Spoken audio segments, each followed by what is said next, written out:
So Dave wanted me to talk about, how do you start? And by the way, this whole arc is going to be kind of cool. I'm talking about obviously how you start and think about starting a fund. We'll tie in with some of the things we talked about this morning. Brian's going to talk about deal flow in a frothy market. Finn's going to talk about how do you really add value, and Aiden's going to finish on how do you make all those unicorns, which you do. So we're going to kind of do a whole, I would say, sort of a life cycle of a venture fund. And I like the title that we ended up talking about, which was how do you get started in venture on and off Sand Hill Road. We're in Tower Lane, Foster City. If you're not from here, people say, where's that? Very close to Oracle's headquarters.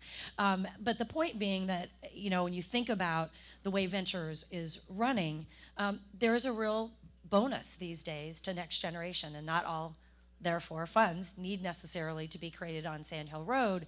And why is that? While there was mention this morning on the LP panel that funds returns are persistent, they're not entirely persistent. Look at 500 startups. Look at K9, what Manu talked about, Kumar. When you talk about what Jeff Clavier has done at Softtech, when you look at what Aiden's doing at Felicis, when you look at what's happening with First Round, there are a lot of great funds that are now in Union Square, obviously being mentioned earlier, all great funds that are new funds. And particularly when you think about venture, that really makes sense. It's generational about technology, and it's generational about network. So next generation is really key, whether it's within an existing fund, a traditional fund. There's a need, if you're going to be successful over time, to keep refreshing your team. But more often than not, like Aspect Ventures, Jennifer and Tricia jumped off with two very successful folks from investors, women, by the way, from two very successful funds with a track record building their own. So their venture returns are not entirely persistent, and LPs obviously are interested. So the question is, there is a fair amount of risk, though, for them to go with somebody who's unproven, just like a brand new deal. Only 3% of unicorns, I think Bo Lasky said, are from first-time founders. That's really, I was fascinated by that. Then how do you solve for that? How do you solve for that risk, particularly as the individual that's looking to create your own fund? So that's kind of what we're going to talk about. The first thing, though, I have so many people come and talk to me and say, I really want to get into venture, and how do I go about doing it? And I'm first going to ask the questions I ask of them. And the first thing is, are you right for it? Do you have the right skills for venture? The question is, what are the relevant skills for venture? Because it's not exactly anything. I would say journalism might, while our top investor in the industry, one might argue, is a journalist, that might be the exceptional exception.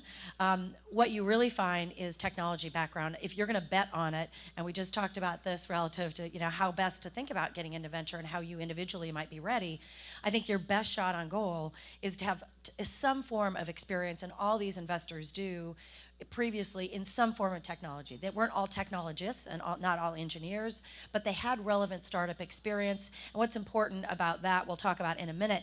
But the other thing I really want to point out, and this really speaks to how 500 Startups thinks, and I also think it speaks to what the next generation of leaders are going to look like, there's a lot of diversity on this slide.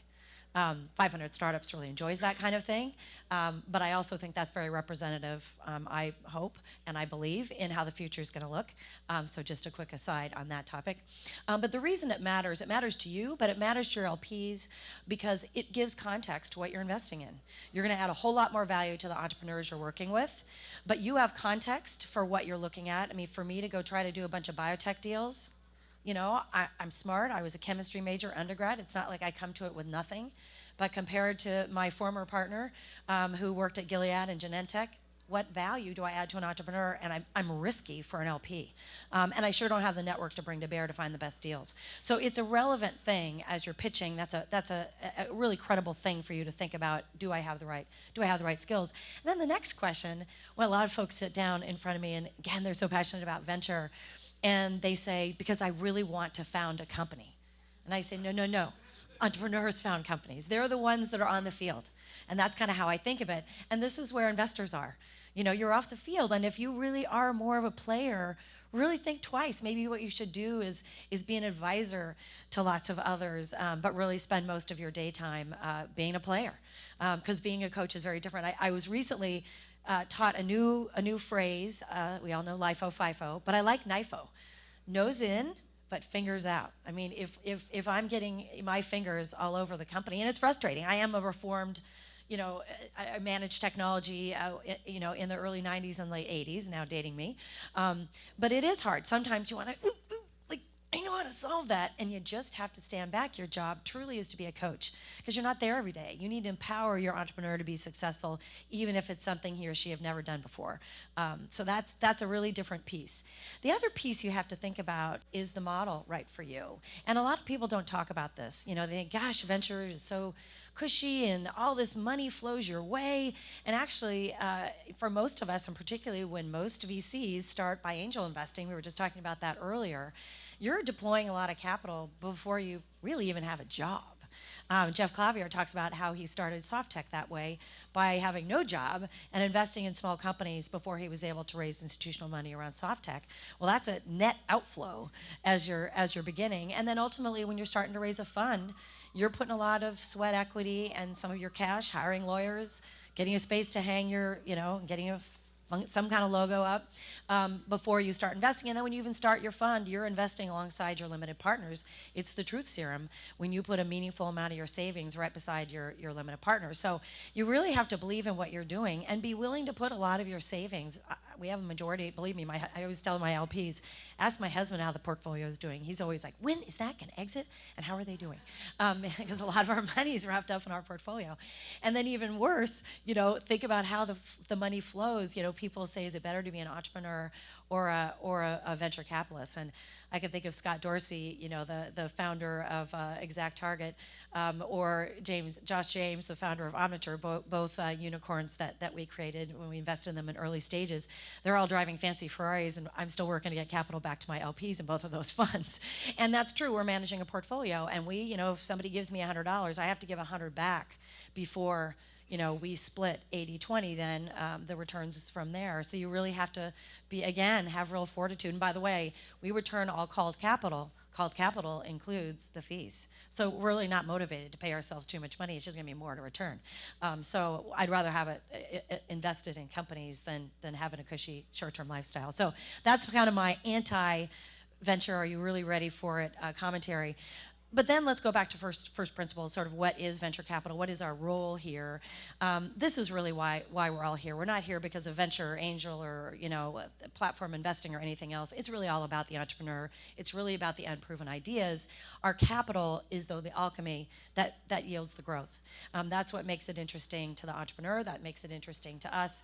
And our ultimate shareholder, the limited partner, that's what generates the growth for them. It's what, by the way, policymakers, it's why they love the Jobs Act. They want more growth out of this market that we're investing in. So everybody really wants that growth, and we're just the alchemy that gets added to these great ideas. And the way I think of it is that the investors are like our shareholders, and the CEOs are our customers. And those are the two constituents that we have to care a lot about and add a lot of value to, and ultimately help deliver returns for, particularly our investors. And the way I think of it is that we're really the conduit between an investor's need for return and the best entrepreneur. I mean, that's really the job we perform. We want to be the best at finding the entrepreneur, the best at helping surround that entrepreneur with anything we can to help them succeed or get out of the way if they are. And that's really where we fit in the ecosystem. And a lot of what we talk about is focused on the entrepreneur. I'm going to spend a fair amount of the rest of this focusing on, let's understand the investors a little bit better. Because we live in a world, and we're in a conversation today where this is all a big part of what we all live every day. But it's really valuable to stop and think about how you fit in that investor's portfolio overall.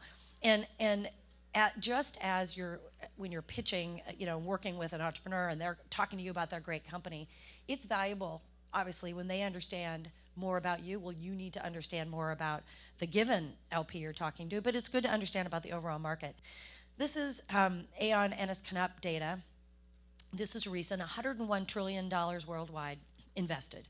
This actually includes, by the way, family offices on up. And it's interesting to see that alternatives, of which you will hear in a minute, we're a very small part of, are only 15% of all that capital out there.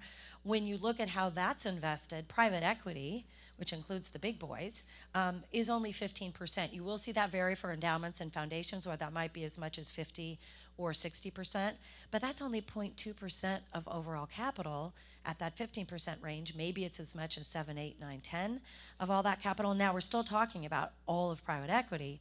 Then you look at all of private equity, and we're only, we're only 15% of that. So we're really the small, illiquid, long-term part of a portfolio, and you have to be mindful of that piece of it. So that risk is present. They get most of their money in public equities and public fixed income. But you're all about the return. You're supposed to give the upside. So the whole thing you have to sell, whether it's a family office or a foundation, is this working properly? I see the AV guy coming. All right, good. How do you minimize the risk as they are reaching for the return? They're not going to get their pension money back. They're not going to meet their family office goals on fixed income, of which they have the most of.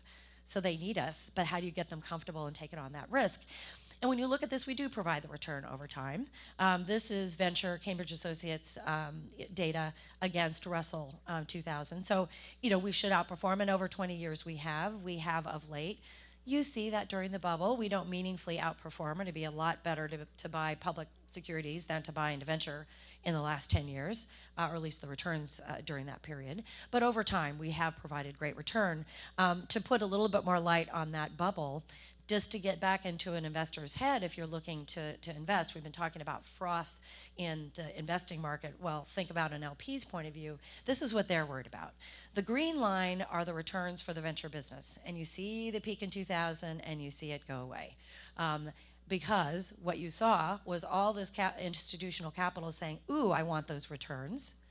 And this flood of money, 10 times the capital, flows into venture and crushes the returns. Too much capital in any industry ruins the returns. This is a perfect example. And then you see the exit of a lot of venture firms, which took some time to do, but ultimately happened. And the way it stands right now is pretty good, but this is just like we are concerned about investing at the peak. What's really on the minds, and you heard that on the LP panel, is, am I just getting into venture? So am I adding a new name? So you have to presume that, therefore, they might even be shrinking their portfolio. I go in assuming I have to be good enough to replace somebody. So just kind of what you need to get to kind of behind your thinking. And this is the last piece they're worried about, is the distributions. And you heard it earlier, big, wide distributions. It's the white space at the top that's top quartile. That green bar is second quartile. That gray is third quartile, and that white at the bottom is the lowest quartile. Even median doesn't cut it, as you can see, and this is their fear. And they know they can't get enough money, particularly if they're newer into the asset class, in those top few names that you heard. So how do they play this? So this is what's in the back of their mind. You just need to understand what's their fear. They've been burnt before. They're fearing it's the top of the market. How do you address that?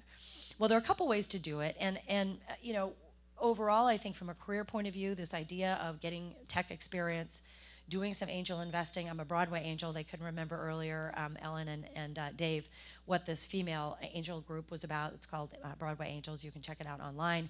But a lot of people join that as a way to learn how to invest, and a number of them have taken it on to make it to a career that they can invest more later. So let's assume, though, you're ready to do that. The first thing you need to think about is what are you selling to an investor? This is a slide that we use to talk about, that I've kind of doctored slightly, to talk about where we invest at scale. We invest in that middle scaling part. We think of stage as a proxy for risk. And ultimately can be a proxy for return as well. You find the highest risk and reward on the left and the lowest risk and reward on the right. And they're very different kinds of businesses, and it's helpful for you to articulate that to a limited partner. And by the way, you can be very successful at any one of these times. You just have to be really sharp at explaining what it is you do and why. You heard, if any of you were in the micro VC discussion, across the way, this idea of, venture is about losing, taking risk. You are going to lose money. I mean, if any venture firm, just like any CEO says, I have no risk in my business, they must not understand the risk that's in their business, because we all lose money in some of our deals. You have to assume that. And you get some that do okay. That's not going to create venture returns. They can do better in buyout or many other places, even the public stock market recently. And it's that 20 to 25% of your deals that really provide the return that makes sense. How does that model out? How many wins do you need? How much do you need to reserve if you're an early stage investor? How quickly do you need to let go of your losers? All those kinds of things are really important. So kind of understand it from a risk point of view, from a buyer's point of view. The other thing is being willing to stand out. And I admit that when I started going out and talking to investors about why they should invest in scale, I would often point to the deals that I knew they knew the most about already, or they might have already appeared in their portfolio. They don't want to invest in every investor. We're investors in DocuSign. They don't want to have a portfolio that's made up of all the investors in DocuSign in every round. They want to find diversification across their portfolio. Talk about the deals they don't have elsewhere in their portfolio. HubSpot, Ring Central, and our portfolio. They like to find things where there aren't a ton of people already in it. They want a nice diversification, a lot of hits on goal of companies that could become unicorns. And then you have to be willing to do what you think you're good at. When we joined, together, Rory O'Driscoll, my co-founder, and I, and started, we really thought long and hard about what we were good at, and we really had to both fight the temptation. We invest early in a company's commercial life. It might be 100,000 in revenue. The average trailing when we invest is 2.8 million. But we're helping a CEO figure out their path to market. That's really what we know better than we do in terms of technical development. I did product development. We have a number of engineers. But in terms of what we can do as investors, most of us were about commercializing things. That's really what our skill set is. And it's hard. It's so much cooler to be early stage. I'd be wearing jeans instead of black pants, right? It's so much cooler. I'd want to be Dave, and I'm not, I can't. I'm just not that good. And I'll tell you, you look at our returns. I'm just saying this, the facts bear it out. Every time we touched that part of the market, we got our fingers singed. Stick to what you're good at. Look at Meritech. George Bischoff and Paul Madeira, former bankers. They're late stage investors. They are awesome. They started in '99, so again, newer fund, well oversubscribed, have stuck to smaller fund size for, relatively speaking, for a late stage firm. They really add value as late stage investors. They don't take board seats. Our CEOs love them because they really help entrepreneurs understand their exit strategies. They stuck with what they were really, really good at. And they're very financially oriented, made a ton of money. Facebook, the list is long. So don't be a lemming. Be who you are, and you'll be really good at that. The other thing is be articulate about what makes you unique. Again, don't try to be the next best Mike Moritz. Try to be you and describe again what's unique about what you do. So once you've got all that started out, move on to the tactics. And tactics are really, really important, just like any entrepreneur. And it really starts with the people. We started the conversation with, do you have the right skill set? And think of that certainly in the eyes of a limited partner, but ultimately, what is it that makes you interesting to an entrepreneur? And what will make you a good investor? And what do you need to learn to do that? Think about complement of skills on your team, complement of temperament, complement of networks. If you all went to the same school and all have the same background and all worked at the same company, you are going to have less opportunity right at your fingertips than a group that's diverse. And by the way, I think diverse on many other dimensions. By the way, we're half female, half non-U.S. born males. So we believe in diversity. We need more in the form of Black and Hispanic additions to our team, I will say that. But all that really helps. Then it's about how the team works. And I'll tell you, LPs spend so much time trying to figure out your body language when you're pitching, if you're a team. And they do. If you're looking at your iPhone while your partner is talking, it's like, okay, this is what she thinks of him. If I don't laugh at Rory's jokes, and those of you that know Rory, he tells a lot of them, that's noted. It's easy to laugh at Rory's jokes, and so I can't help it. We had LPs later, after we met them and they became LPs, say, we noted that all you guys knew each other's children's names. That's not common, which is really sad. Because we're going to be, it's like a marriage. You're going in together. How you can solve problems. You're going to have tough days. How you get through those together is really important to limited partners. They're giving you, money that's going to last for a long time in a blind pool before you've even invested it. That fear that you guys break up before that 10, 12, 13 years are over is a real fear for them. The last thing is how you play venture. Do you play it as an individual sport or a team sport? I, by the way, on that, think it can be done well both ways. You see it, both models work. We internally have a strong bias that we think the team is better, partly since we have complementary skills. why not use all of them around the table to both make decisions and work around our portfolio? So we like working that way. And second is take the limited out of the term LP. They're your partners. They are putting money into blind pool, as I mentioned, for 10 plus years behind you. They're going to again, think of that big wheel, and you're at the high risk illiquid end. You invest in this crazy stuff that can't be marked to market easily and can't be bought or sold easily. They're putting their reputation on the line for you, particularly if you're a new manager. I think one of the best things you can do with an LP is early on, just like a CEO, right? CEO comes in and says, everything went really well this last month. And you're like, okay, but tell me what didn't go well. And the fact that you know it and you have a plan for addressing it increases my confidence. I think the best call, and I got tons of compliments. We used to do healthcare investing early on and got out of that in the early 2000s. But I made a call to all of our LPs, sent out an email when one of our big investments failed its clinical trial. And I got the nicest emails from that. They said, everybody emails when they have a great exit. Nobody emails to say, I got to tell you before you find out from somebody else, it didn't go well. We earned a huge amount of respect from that single phone call. And then last but not least, do your homework. It's expensive, but get the best. You get counsel that understands fund formation in venture capital. I can help give you those names, or all the ones that you know, and a few. Get feedback. I always say your best friend's the one who says you have spinach in your teeth. Give your pitch, go over your plan with someone who will tell you, I just don't think this hangs right. Invest time in getting all your materials together, just like a startup. If you have all your cash flows ready, you have your track record, you have your references, all that's ready to go, you're going to look like a mature firm that has good governance that they want to invest in. And from that, you can get started. The future's ahead of you. You have to be patient, but you will make it work. About 30 seconds, I think, for a question. I think we're about at that, right? Or a minute. Any questions before we get down? And if not, I will have given a minute to Brian. Awesome. On we go. Thank you, guys.